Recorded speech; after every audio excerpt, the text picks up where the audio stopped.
네팔에 와서 정가바둘이라는 이름을 가졌는데 네팔에 와서 생각을 해보니까 제 이름을 네팔 말로 뭘로 할까 그랬더니 제 이름이 정가잖아요. 그래가지고 이렇게 생각을 해보니까 정가바둘이라는 이름이 있어요. 그래서 정가바둘 괜찮겠다 해가지고 정가바둘 제 이름이 정가바둘입니다 그랬더니 많은 사람들이 정가바둘 라나? 그러시더라고요. 그래서 아니 라나는 아니야. 난 지금 정가바둘 구릉하고 같이 있을 때는 정가바둘 구릉, 라이하고 있을 때는 정가바둘 라이, 쉘파하고 있을 때는 정가바둘 쉘파 이렇게 소개를 합니다. 근데 이제 문제가 생겼어요. 정가바둘 하니까 자꾸 그 이상한 사람을 생각을 하잖아요. 그래가지고 이름을 좀 바꿔볼까 생각을 해서 정가바둘 말고 정가랄로 할까, 정가만으로 할까, 정가라주라고 할까, 정가프라사드라고 할까 고민입니다. 사람들이 죽을 때 마지막으로 가족들에게 남기는 말을 유언이라고 그러죠. 아마 여기에 앉아 계신 분들도 네팔에 오시기 전에 선교지에 나오시기 전에 유언장을 써놓고서 나오신 분들도 계시리라고 생각이 됩니다. 아마 그 유언은 마지막으로 남기는 말이기 때문에 참 중요한, 정말 남기고 싶은 말, 가장 중요하다고 생각이 드는 것이라고 생각이 됩니다. 역사를 움직인 57인의 마지막 한마디, 유언이라는 그 책을 쓴 사람이 있다고 그래요. 한스 할트라는 사람인데 그분이 의사로서 많은 사람들이 이 세상을 하직하면서 남기고 간 말들을 모아놓은 책이라고 그럽니다. 아마 유언일지 이것이 마지막 남긴 마지막 말일지 그거는 정확하게 모르겠지만 그 공자는 지는 꽃잎처럼 현자는 그렇게 가는구나 그런 말을 남기고 갔다고 그럽니다. 마호메트는 알라시오 나의 사투에 함께 하소서. 영국의 엘리자베스 1세 여왕은 내가 가진 모든 것은 아주 짧은 순간을 위한 것이었어. 질환운의 장시자로 알려진 찰스 다윈은 나는 죽음 앞에서 일말의 두려움도 갖고 있지 않다. 공산주의 장시자 마르크스는 유언이란 살아서 할 말이 별로 없었던 좀 바보 같은 사람들을 위한 것 같네. 아인슈타인은 이 세상에서 내 할 일을 다한 것 같구나. 마크 트웨이는 그의 딸에게 잘 지내거라. 우리 다시 만날 때까지. 러시아의 문우였던 도스토옙스키는 신이시여 나를 이곳에 버려두지 마세요. 인도 콜카타에서 사역을 하다가 임종을 맞은 마더 테레사 수녀는 주님 당신을 사랑합니다. 종교개혁을 일으켰던 마틴 루터는 우리가 가진 것이 아무것도 없는 빈 털털이라는 것은 사실입니다. 쭈빙글리는 당신들은 내 육체를 죽일 수는 있지만 내 영혼은 죽일 수는 없소. 이 책에서 예수님에 대해서는 제각각이라고 말합니다. 예수님이 숨을 거두시기 직전 남기신 말씀에 대해서 마태와 마가는 나의 하나님 어찌하여 나를 버리셨나이까. 누가는 아버지 내 영혼을 아버지 손에 부탁하나이다. 또 요한은 다 이루었다 하시고 머리를 숙이시니 영혼이 떠나가시니라고 기록하고 있기 때문에 그렇게 제각각이라고 쓴 것 같습니다. 그러나 여러분들이 잘 알고 계시는 것처럼 예수님이 남겨놓으신 이 세상을 하직하면서 남겨놓으신 예수님의 유언은 이것이 아니고 우리가 지금 말씀을 읽었던 마태복음 28장 19, 20절 말씀이 아닌가 생각이 됩니다. 왜냐하면 예수님께서 부활하시고 승천하시기 바로 직전에 제자들을 모아놓고 마지막 남기고 싶은 말씀, 마지막으로 제자들에게 해주시고 싶었던 말씀이었기 때문에 그랬을 겁니다. 아마 이 말씀은 가장 많이 들었고 아마 지금도 많이 활용하고 또 인용하고 또 설교도 하고 나누는 그런 말씀이지 않나 생각이 듭니다. 아마 우리 한인교회가 가서 모든 족속으로 제자를 삼는 교회 하고서 우리 윤종수 목사님 그 운영위원장께서 이 말씀을 내걸고 지금까지 쭉 지내오고 있는데요. 아마 처음에 이 말씀을 선포하셨던 것으로 기억이 됩니다. 아마 6개월이 지났잖아요. 다시 한번 제가 이 말씀을 나누고 싶었습니다. 그래서 이 말씀은 저도 많이 묵상을 했고 암송도 했고 또 형제 자매들과 가장 많이 나눴던 그런 말씀이지 않나 생각이 듭니다. 그러면서 이 내용 속에서 고민하고 깨달았던 제자 삼는 사역 3가지 원리들을 같이 나누기를 원합니다. 이 내용의 구조를 살펴볼 때 18절에 하늘과 땅의 모든 권세를 가지고 계신 예수님과 20절 하반절에 예수님께서 세상 끝날까지 우리와 항상 함께 있겠다고 하신 내용과 연결되고 있음을 알 수 있습니다. 그리고 19, 20절 상반절에 나오는 동사를 3가지를 볼 수가 있는데요. 그 동사가 가서 제자를 4가지가 나오죠. 가서 제자를 삼아 세례를 주고 가르쳐 지키게 하라 하는 그 4가지 동사가 나오는 것을 알 수 있습니다. 그 중에서 가장 중요한 주동사가 제자를 삼아라고 그러죠. 그 제자를 삼아라는 그 동사의 나머지 3개의 동사는 가서 세례를 주고 가르쳐 지키게 하라는 이 주동사에 연결이 된 종속 분사라고 말합니다. 그 종속 분사가 이 제자를 삼으라는 그 3가지에 연결이 돼서 해석을 해보면 가면서 제자를 삼으라, 세례를 주면서 제자를 삼으라, 가르쳐 지키게 하면서 제자를 삼으라 하고서 해석할 수 있지 않나 생각이 듭니다. 처음에 저는 이 영어로 표현이 됐을 때 영어로는 go라고 나와 있어요. 제가 분사로 going이라고 붙였었지만 세례를 주면서 세례를 주고는 baptizing이라고 나와 있습니다. 가르치면서는 teaching이라고 나와 있어요. 아마 우리말에 영어에도 going이라고 써 있었으면 번역이 됐으면 아마 이것도 분사절이지 않겠나라고 쉽게 이해할 수 있었겠지만 아마 go라고 써놓고서 제자를 삼아 2개가 분사로 쓰여 있는 것을 보면서 저는 과거에 2개만 있구나 하고서 제자를 삼을 때 가는 것은 당연하고 2가지만 강조하면 되겠구나. baptizing, teaching. 세례를 주고 가르쳐 지키게 하는 것. 근데 나중에 알게 된 거죠. 이 고도 going이구나. 가면서 해야 되겠구나. 그렇다면 이 2가지만 중요한 것이 아니고 3가지가 같이 동등한 의미가 같이 있다고 생각을 하게 됐습니다. 그러면서 가면서 세례를 주면서 가르쳐 지키게 하면서 첫 번째 원리, 모든 족속으로 나아가면서 제자를 삼아야 합니다 하는 가면서 제자를 삼으라는 명령은 주님의 선교의 명령입니다. 주님은 명하셨습니다. 모든 족속에게 나아가라고. 교회를 위해서는 모여야 된다고 생각을 합니다. 그러나 선교를 위해서는 가야 됩니다. 그렇다면 모이는 것은 이 선교를 위해서 잠깐 동안 우리가 이곳에 모여서 준비되는 과정이 교회가 또 해야 되는 하나의 역할이 아닌가 저는 그렇게 생각을 합니다. 모여만 있으면 위험하죠. 주님께서는 가라고 명령을 하시기 때문에 모여 있는 사람들을 흩으십니다. 우리가 그것을 잘 알죠. 예루살렘 교회가 흩어졌습니다. 왜 흩어졌는지는 아마 자세하게 알 수 없어요. 어떤 원인에 의해서 흩어졌습니다. 그때 흩어졌을 때 그 사람들은 흩어지면서 사도행전 8장 1절에 나옵니다. 그날에 예루살렘에 있는 교회에 큰 박해가 있어 사도 위에는 다 유대와 사마리아와 모든 땅끝으로 흩어지니라. 4절에 보니까 그 흩어진 사람들이 두루 다니며 복음의 말씀을 전하였다고 하였습니다. 아마 이것이 하나님의 뜻이지 않았나. 주님께서 이렇게 하시려고 흩으신 것이 아닌가 그렇게 생각이 됩니다. 이것은 우리가 나아가야 할 방향성을 보여줍니다. 제자를 삼으려면 모든 족속으로 나아가면서 하라고 말씀하시는 거죠. 어디로 나아가느냐? 그 방향성은 모든 족속으로. 이것은 무엇을 의미합니까? 우리가 모든 족속으로 다 나갈 수도 없잖아요. 그러면 모든 족속으로 다 나가야 되나요? 선교사처럼 아프리카로, 아시아로, 저 예수님을 믿지 않는 그러한 모든 족속으로.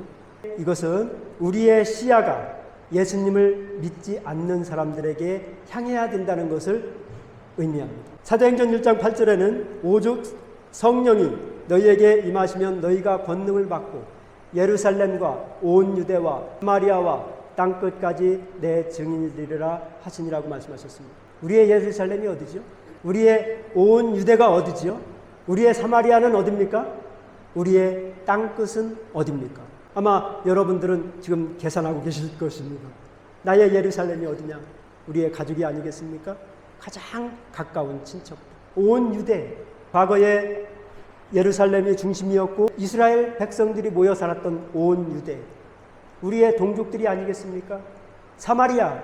유대인들과는 뭐라 그러죠? 상극인, 그들과는 어울릴 수 없는, 그들과는 같이 밥도 먹을 수 없는 그러한 사람들과 그곳으로 나가라고 얘기하는 겁니다. 나의 사마리아가 어디죠?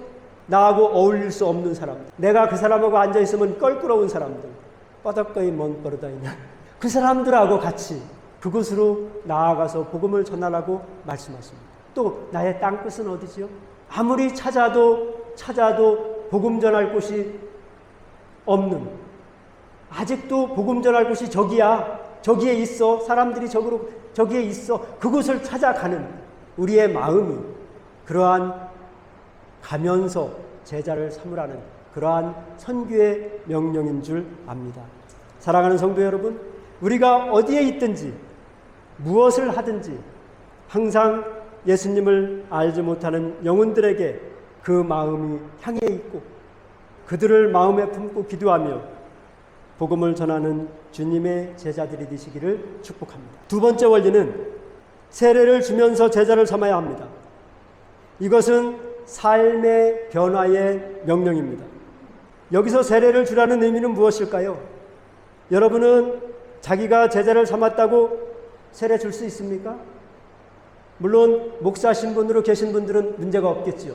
그러나 목사 안수를 받지 않은 사람들이 제자를 삼았을 경우 이것을 어떻게 해석해야 되죠? 그러면 목사 안수를 받은 사람만 제자를 삼으라는 주님의 명령일까요? 아니면 제자를 삼은 네가 세례를 주라는 주님의 명령일까요? 제가 이것 때문에 고민을 많이 했습니다. 그때 당시에는 저도 목사 안수를 안 받았거든요. 오늘날의 상황은 그 당시에는 예수님의 제자들이 세례를 주는 데는 지장이 없었을 겁니다. 그러나 오늘날의 상황은 어떻습니까? 내가 제자를 삼아가지고 세례를 주고를 어떻게 이거를 순종하지요? 목사님한테 데려가야 되나요? 모든 사람들을? 이것이 저의 숙제였어요. 그래서 한동안 제가 제자 삼은 사람은 네가 끝까지 책임을 지라고, 네가 책임을 끝까지 져야 하니까 네가 세례를 주라고 그렇게 가르치기도 했습니다. 그랬더니 주변에서 이단이라고 그러거든요. 목사 안수 안 받은 사람이 세례를 준다고 말입니다. 저도 이런 문제로 분란을 일으키지 않기 위해서 목사 안수를 받았지만 말입니다. 그래서 이 문제를 성경적으로 해결하기 위해서 성경 속으로 다시 들어갔습니다. 실험하기 시작했습니다.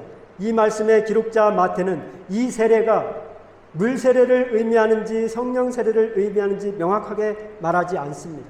세례를 의무적으로 줘야 한다고 명한 곳은 사복음서 중에 마태복음 뿐입니다. 아니, 성경 전체를 통틀어서 마태복음 뿐일지도 모르겠습니다. 그리고 사도행전의 제자들이 적용했던 예들이 나타납니다. 그래서 저는 예수님은 과연 어떤 세례를 연상하시면서 명령하셨을까 하고 생각을 해본 거죠. 그때 당시에 제자들을 모아놓고 어떤 세례, 물 세례를 연상하셨을까? 아니면 성령 세례를 연상하셨을까? 아니면 어떤 세례를 연상하시면서 명령하셨을까를 생각하게 됐습니다. 과연 예수님은 물 세례를 어떻게 생각하셨을까? 물 세례를 적용하라고 명령하셨을까? 성경을 연구하던 중에 재밌는 사실을 발견할 수 있었습니다. 예수님은 과연 물 세례를 베푸셨을까요? 요한복음 3장 22절에 보면 그 후에 예수께서 제자들과 유대 땅으로 가서 거기 함께 유하시며 세례를 베푸시더라. 예수님께서 세례를 베푸셨죠? 아니신가요? 그런데 재밌게도 4장 2절에 보니까 이런 구절이 나와요. 예수께서 친히 세례를 베푸신 것이 아니요 제자들이 베푸신 것이라. 생각을 해보십시오. 왜 요한복음 3장 22절에는 예수께서 세례를 베푸시더라라고 말씀을 하시고 나서 4장 2절에 가서 가로치고 예수님께서 당신께서 베푸신 것이 아니고 제자들이 베푼 것이라고 설명을 달아놔야 됐을까요? 그러면 예수님은 물 세례를 주실 수 없으신 분입니까? 좀 더 살펴봅니다.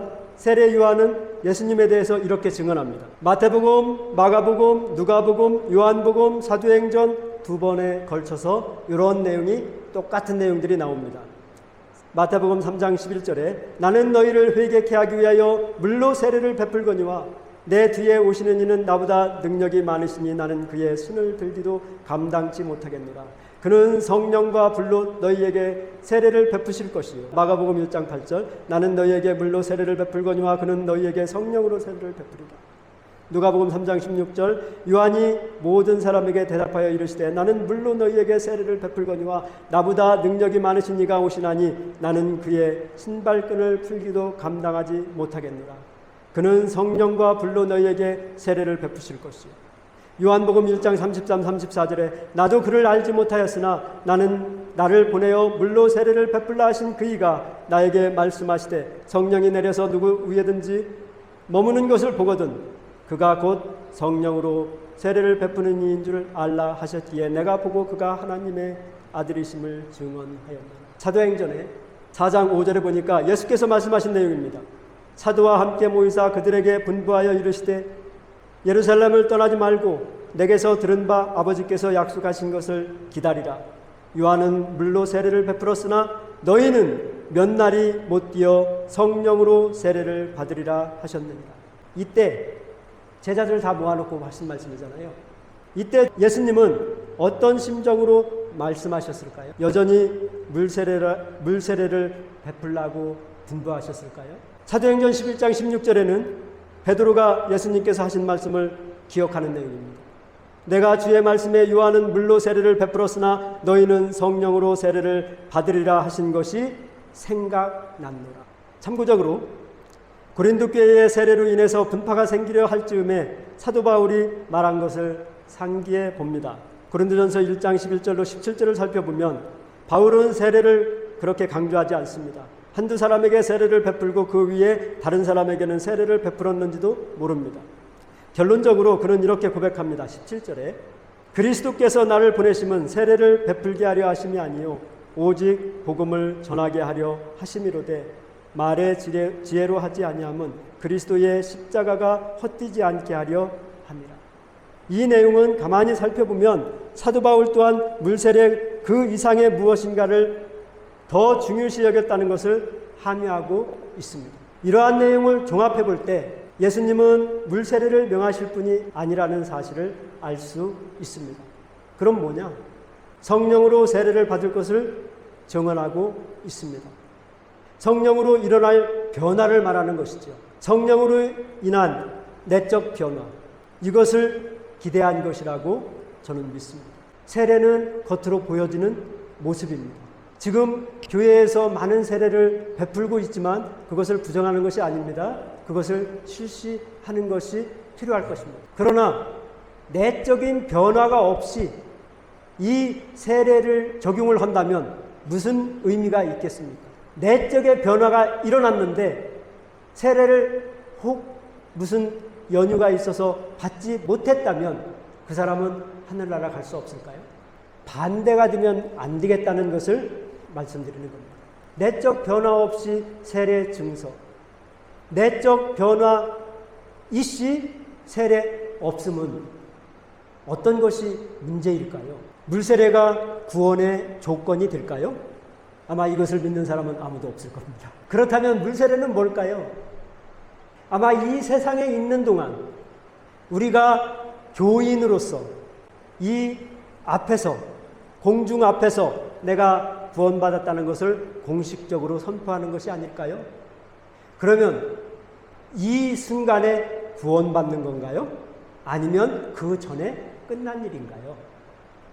사랑하는 성도 여러분, 외면으로 보여지는 세례 증서나 세례식에 초점을 맞추지 않고 내면의 삶의 변화에 초점을 맞추면서 삶이 변화되는 명령을 수행하는 주님의 제자들이 되시기를 주님의 이름으로 축복합니다. 세 번째, 분부한 모든 것을 가르쳐 지키게 하면서 제자를 삼으라는 것입니다. 이거는 가르침과 순종에 대한 명령입니다. 교육의 명령이라고도 그러죠. 그렇다면 무엇을 가르쳐야 할까요? 예수님께서 제자들에게 분부한 모든 것입니다. 그게 뭘까요? 분부한 모든 거라면 엄청나게 큰데 가장 중요한 것을 뽑으라고 한다면 무엇을 뽑겠습니까? 저는 사랑이라고 생각을 합니다.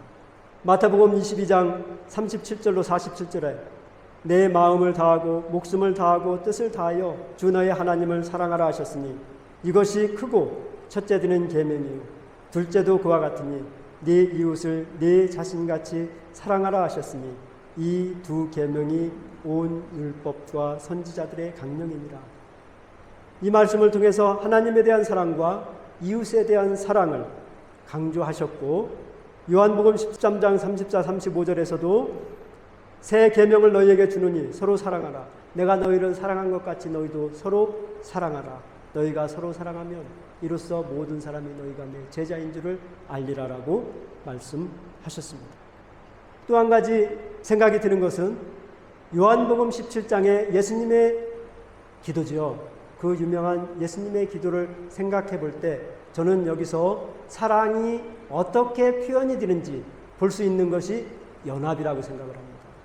여기에 세 가지를 강조하고 있어요. 세 번을 강조하고 있어요. 예수님께서 기도하실 때 11절에 우리와 같이 그들도 하나 되게 하옵소서. 예수님의 기도죠.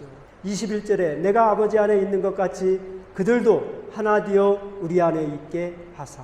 22절에 우리가 하나 된 것 같이 그들도 하나가 되게 하려 함이니라. 예수님과 하나님이 하나가 된 것을 강조하시면서 우리가 그분들과 같이 하나 되기를 그렇게 간절히 기도하셨습니다. 이것이 사랑의 표현이 아닌가 저는 그렇게 생각합니다. 그러면 어떻게 우리가 연합을 이룰 수 있을까요? 연합을 이루기가 참 쉽지 않습니다. 제가 제일 마음에 속상한 것은 한국 사람들은 연합이 잘 안 돼요. 그런 얘기를 들을 때 왜 그럴까요? 각자를 보면 너무너무 잘하는데 각자를 두면은 너무너무 은사들도 많고 또 재능도 많고 하는 일도 많고 그 하는 일들을 보면 너무너무 귀중한 일도 많이 하고 있는데 왜 다른 사람들로부터 연합은 안 된다는 말을 들어야 할까요? 제가 하나님한테 또는 누군가에게 배운 연합의 원리가 이런 것이 아닌가 생각을 해서 한번 소개를 해봅니다. 사람이 있어요. 제가 이거는 조금 덧붙인 내용도 있어요. 하나, 둘, 셋, 넷, 다섯. 이게 큰 거지요. 하나, 둘, 셋, 넷. 이거는 작은 거고. 우리의 장점이 하나님께서 우리를 창조하실 때 장점으로 하나, 둘, 셋, 넷, 다섯 개를 주셨다고 그래요. 근데 단점은 하나, 둘, 셋, 네 개밖에 안 주셨어요. 장점이 하나 더 많잖아요. 옆에 사람들 한번 쳐다보세요. 장점이 더 많이 보이는지 단점이 더 많이 보이는지. 이 사람도요. 마찬가지예요. 하나, 둘, 셋, 넷, 다섯 장점이 하나가 더 있어요. 단점은 하나, 둘, 셋, 넷 하나가 부족해요. 이렇게 주셨는데 장점을 더 많이 주셨는데 우리는 단점이 더 많이 보이지요. 왜 그럴까요? 이게 여기만 바라봐서 그래요. 이제 점점점 영적으로 성숙하는 모습을 바라보면 이렇습니다. 점점 성숙해서 여기까지 올라오면 단점이 보이기 시작하죠. 장점까지 아직 안 보여요. 그래서 이렇게 올라오다 보면 단점이 보이니까 장점을 얘기하기 시작합니다. 너는 이것이 문제야, 이것이 문제야, 이것이 문제잖아. 그런데 점점 커가면 여기까지 다 보이면 장점이 보이기 시작합니다. 아, 당신은 단점도 있고 장점도 있어. 장점이 이렇게 더 많어. 단점보다 장점이 더 많잖아. 이 사람도 마찬가지입니다. 근데 문제는 이게 연합을 할 때 장점과 장점을 보고서 연합하면 이렇게 뭉쳐집니다. 힘이 없어요. 근데 하나님의 뜻은 장점과 장점이 만나도록 원하시지 않는 것 같아요. 이렇게 틀어버리십니다. 그래서 장점끼리 만난 사람은 반드시 틀리게 돼 있어요. 어떻게? 이렇게요. 장점이 단점을 보완하도록, 이 장점이 이 단점을 보완하도록 이렇게 뭉쳐져야 네가 연합을 할 수 있어. 그래야 힘이 있잖아. 이것을 생각하면 연합이 안 될 사람이 없지 않겠습니까? 부부지간에. 저도 엄청 싸웠어요. 제 아내의 표현이 박 터지게 싸웠대요.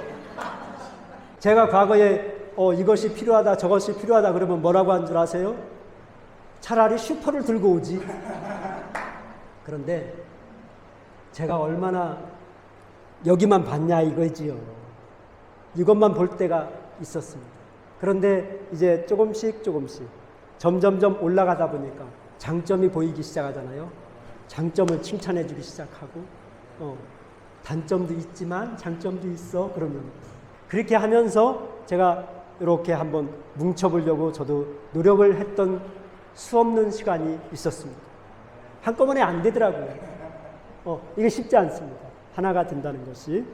사랑하는 성도 여러분, 다른 사람들의 단점을 보기보다는 장점을 바라보며 비교 경쟁하기보다는 서로 부족한 점을 채워주며 보완해주면서 사랑으로 연합을 이루어가는 주님의 제자들이 되시기를 축복합니다. 정리합니다. 우리는 모든 족속으로 나아가면서 제자를 삼으라는 선교의 명령을 받았습니다. 우리는 삼위일체 하나님을 의지하여 삶의 변화를 일으키면서 제자를 삼으라는 변화의 명령을 받았습니다. 마지막으로 우리는 주님께서 분부하신 모든 것을 가르쳐 지키게 하면서 제자를 삼으라는 교육의 명령을 받았습니다. 우리는 예수님을 믿지 않는 영혼들에게 나아가는 선교의 명령을 수행하면서 그들의 삶이 변화되도록 섬기는 변화의 명령을 수행하면서 예수님께서 명하신 사랑과 연합을 포함한 모든 명령을 수행하도록 교육하는 교육의 명령을 수행하면서 제자를 삼아야 할 줄 믿습니다. 이렇게 제자를 삼는 일에 헌신하고 나아가는 사람에게 20절에 세상 끝날까지 함께 하시겠다고 약속하십니다. 우리 주님은 하늘과 땅의 모든 권세를 가지신 주님이십니다. 그러한 예수님께서 세상 끝날까지 우리와 함께 하시면서 우리를 응원하시고 우리를 후원해 주십니다. 후원자가 막강하면 든든하지 않습니까? 나의 관심과 시야는 항상 아직도 주님을 믿지 않는 영혼들에게 향하면서 그들의 삶의 변화에 초점을 맞추며 그들이 예수님의 말씀에 순종하도록 가르치는 일에 헌신하는 한인교회 성도님들이 되시기를 소원합니다. 기도하겠습니다.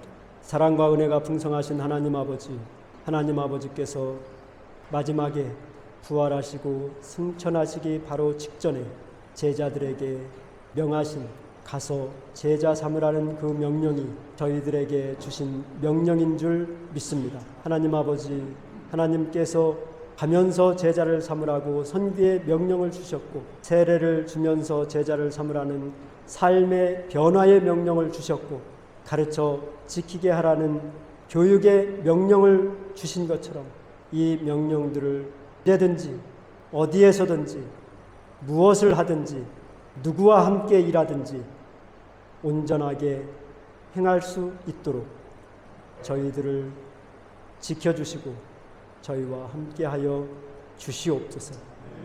예수님의 이름으로 감사하며 기도하옵나이다. 아멘.